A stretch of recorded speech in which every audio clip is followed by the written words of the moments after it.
दोस्तों, अगर आप अपने बचपन में अपनी टेलीविजन स्क्रीन पर WWF और WWE की फाइट्स देखकर जवान हुए हैं, तो आज की इस इंफॉर्मेटिव वीडियो में आप लोगों के लिए कुछ सैड न्यूज़ है। अरे नहीं, मैं ये नहीं बताने वाला कि कोई एक आपका फेवरेट हीरो जो कि रेसलर था वो फौत हो गया है। बल्कि दोस्तों, ये लोग जल्दी नहीं मरते, क्योंकि होते ही बहुत बड़े धोखेबाज हैं। क्योंकि आज की इस वीडियो में मैं आपको बताने वाला हूँ इनके ही कुछ ऐसे धोखों के बारे में जिनके बारे में आप सोचना पसंद करेंगे कि यार काश मुझे इनके बारे में पहले पता होता तो मैं अपना वक्त इन पर बर्बाद न करता और कुछ और चीज देख लेता। तो दोस्तों, हम लोग वीडियो का आगाज करते हैं, लेकिन ताकि आप मुस्तकबिल में ऐसे धोखों से बच सकें और इन्फॉर्मेशन के हिसाब से अप टू डेट रहें, हमारे चैनल को सब्सक्राइब जरूर कीजिएगा और बेल आइकन पर भी क्लिक कीजिएगा ताकि आपको वीडियोस की भी अपडेट मिलती रहे। तो जल्दी से कीजिए और मैं शुरू करता हूँ वीडियो। नंबर 1 दोस्तों, अल्बर्टो डेल रियो और बिग शो दो ऐसे नाम हैं जो कि पूरे वर्ल्ड के अंदर फेमस हैं। इन दोनों की जब कभी लड़ाई होती है तो इनकी लड़ाई के दौरान लोग अपनी सीटों से उठ कर दाद देते हैं, क्योंकि ये दोनों अपने तई बहुत बड़े रेसलर्स हैं।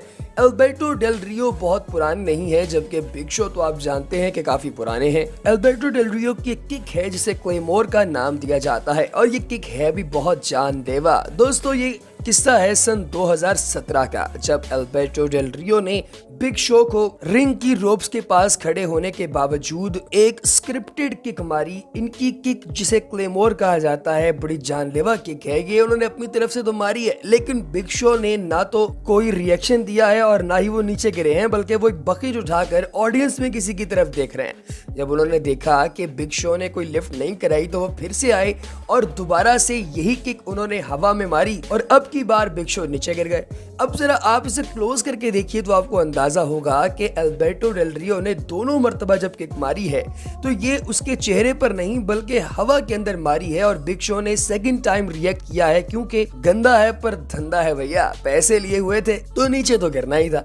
तो यहाँ से पता चलता है कि ये मैच फिक्स था और ये जो किक्स विक्स वाला ये लोग ड्रामा करते हैं, हकीकत में भाई कोई किक नहीं होती, बल्कि सिर्फ और सिर्फ एक करतब होता है जिसे देखकर आप महसूस होते हैं। नंबर 2 दोस्तों, इस क्लिप के अंदर आप देख सकते हैं कि एक बहुत मारूफ और WWE में आने वाले नए रेसलर ड्रू मैकइंटायर ने मिच के साथ मैच किया।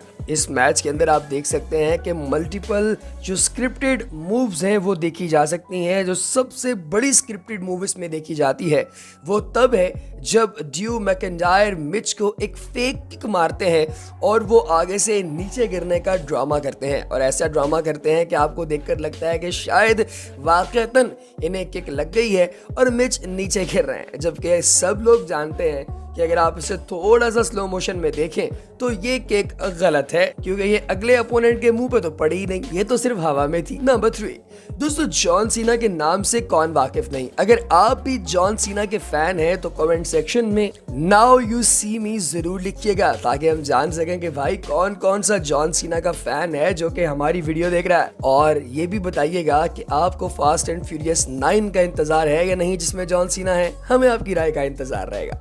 तो दोस्तों, आप लोग जानते हैं कि जॉन सीना की एक स्पेशल मूव है जिसे 5 नकल सफल कहा जाता है। अगर कभी आप देखें इस मूव को तो आपको अंदाजा होगा कि यार जॉन सीना तो बड़ा सफाक है, ये तो किसी के मुंह पर भी इस तरह की किक मार देता है, इस तरह का जो है वो थप्पड़ रसीद कर देता है कि अगले बंदे का मुंह टूट जाए।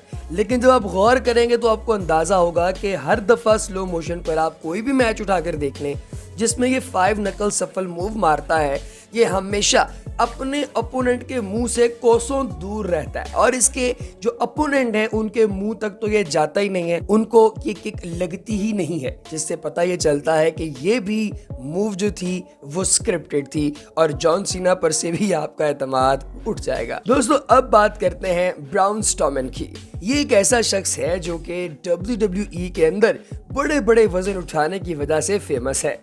अक्सर औकात आप देखते हैं कि ये जब भी आता है कभी गाड़ियों को पलट रहा होता है, कभी ट्रक को पलट देता है और कभी कोई भारी सी चीज उठाकर दूसरी जगह फेंक देता है। इसका एक मैच था जिसमें ये रोमन रेंस के साथ लड़ता है और रोमन रेंस को एक एम्बुलेंस के अंदर घुसाकर अच्छा खासा पीटता है और पीटने के बाद उसमें से बाहर आ जाता है और फिर दोबारा से इस एम्बुलेंस ट्रक को भी ये उल्टाने लग जाता है। और आपको ये लग रहा होगा कि रोमन रेंस तो इसके अंदर बैठा हुआ है, उसको तो काफी चोटें आएंगी। लेकिन अगर आप गौर करें तो आपको अंदाजा होगा कि गाड़ी के पिछले टायरों के नीचे एक साया बन रहा है, जिस साये से पता चल रहा है कि एक बंदा इस गाड़ी से नीचे उतर कर आगे जा रहा है। इससे पता चलता है कि रोमन रेंस भाई साहब जो हैं वो नीचे उतर कर आगे चले गए और ये बंदा जिस वैन को उल्टा पुल्टा कर रहा है उस वैन के अंदर कुछ भी नहीं है। दोस्तों अब बात करते हैं एक ऐसे शख्स की जिसकी हमने बात अभी अधूरी छोड़ी, यानी रोमन रेंस।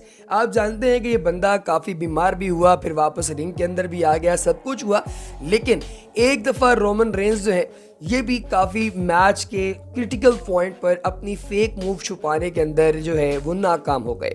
अब हुआ ये कि इनका एक मैच चल रहा था और ये मैच इनका ब्रे वाइट के साथ था। इसके अंदर ब्रे वाइट जैसे ही इसे पिन पैल करने लगते हैं कि साथ ही उसको पाँव से एक इशारा करता है हाथ से पकड़कर, तो वो बंदा फौरी तौर पर इसे छोड़कर साइड पे हो जाता है और मैच रिज्यूम हो जाता है। बिल्कुल इसी तरीके से ब्रे वाइट के साथ भी पिन पॉल जब ये करने लगता है तो ब्रे वाइट हालांकि इशारा भी नहीं करता, लेकिन तीसरे पॉइंट पर आकर ये खुद ही उसे छोड़ देता है, जिससे पता चलता है कि इन्होंने मैच को प्रोलॉन्ग करना था, आगे बढ़ाना था और इस मैच को लंबा करने के लिए ये मैच को हमेशा फिक्स करते हैं ताकि दोनों को बराबर के पैसे मिल सकें और ये बड़े मज़ेदार तरीके से अपने घरों को जा सकें और दोनों की पॉकेट्स भी भरी रहें और ये धंधा भी चलता रहे। दोस्तों रोमन रेंस क्या आपको पसंद है? कमेंट सेक्शन में हाँ या ना जरूर लिखिएगा और साथ ही में ये भी बताइएगा कि आपको अभी तक WWE में सबसे ज्यादा अच्छा कौन सा कैरेक्टर लगता है। हमें आपकी राय का इंतजार रहेगा और हम उसके हवाले से भी आपके लिए कोई एक आध वीडियो जरूर बनाएंगे। आखिर में दोस्तों बात करते हैं सितंबर 20, 2013 की।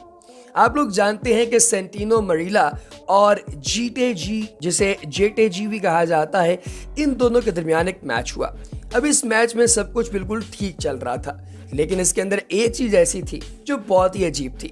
सेंटिनो मरीला की एक मूव है जिसे कोबरा स्नेक मूव कहा जाता है, जिसके अंदर ये अपने अपोनेंट की बॉडी के किसी भी हिस्से पर ऐसे अपने हाथों से डंक बनाकर मारते हैं कि आपको लगता है कि शायद किसी सांप ने उसको काट दिया। इसके अंदर भी ऐसा ही होता है। सेंटिनो मरीला जो है ये जेटीजी को एक ऐसी मूव मारते हैं कि जेटीजी अचानक से ऐसे उल्टियां पुल्टियां करते हुए नीचे गिरते हैं। इनकी शक्ल देखकर लग रहा होता है कि भाई ऑस्कर विनिंग परफॉर्मेंस दे रहे हैं, क्योंकि सारे फिजिक्स के रूल्स एंड रेगुलेशंस को ये बर्बाद करते हुए नीचे गिर रहे हैं। क्योंकि आप देख सकते हैं कि जैसी स्नेक मूव लगी है, इन्होंने अपनी बॉडी के हर मसल को एकदम स्टिफ कर दिया है। यूं लगता है कि रिगर मॉर्टिस हुआ है और ये फौरी नीचे गिर के एकदम इस जहाने फानी से कूच कर जाते हैं। तो दोस्तों इससे पता ये चलता है कि आप WWE का कोई भी मैच उठाकर देख लें, हर एक मैच फेक है और इसके ऊपर अपनी एनर्जीज वेस्ट आपने नहीं करनी। इसीलिए जब भी कभी मैच शुरू होता है तो उसके शुरू में कहा जाता है कि do not try this at home. तो दोस्तों अगली वीडियो तक दीजिए इजाजत। अल्लाह हाफ़िज़।